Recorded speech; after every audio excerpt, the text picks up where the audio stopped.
আমন্ত্রণ এসিটিভির প্রবাস সংবাদে, সঙ্গে আছি সাবরিনা চৌধুরী। শুরুতেই জানাবো শিরোনাম। বিমান এয়ারলাইন্সের যাত্রী সেবা বাড়ানোর দাবি প্রবাসী বাংলাদেশিদের। এয়ারপোর্টে হয়রানি রোধে নিতে হবে কার্যকর ব্যবস্থা।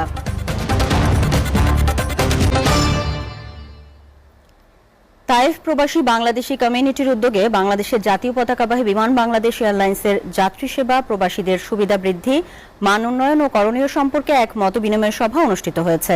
মতবিনিময় সভায় সংগঠনের সভাপতি ইমারত হোসেনের সভাপতিত্বে ও মিনহাজ ভূঁইয়ার সঞ্চালনায় অনুষ্ঠানের প্রধান অতিথি হিসেবে উপস্থিত ছিলেন বিমান বাংলাদেশ এয়ারলাইন্সের রিজিওনাল ম্যানেজার মোহাম্মদ এনায়েত হোসেন সরকার।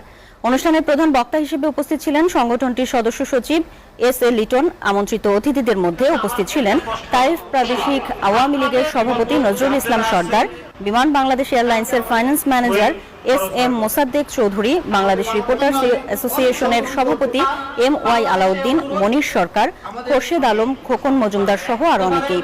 অনুষ্ঠানে তাইফ প্রবাসী বাংলাদেশি কমিউনিটির পক্ষ থেকে বাংলাদেশ এয়ারলাইন্সের টিকিটের মূল্য প্রবাসীদের জন্য সহনীয় পর্যায়ে নিয়ে আসা সহ প্রবাসীদের বিভিন্ন দাবি তুলে ধরা হয়।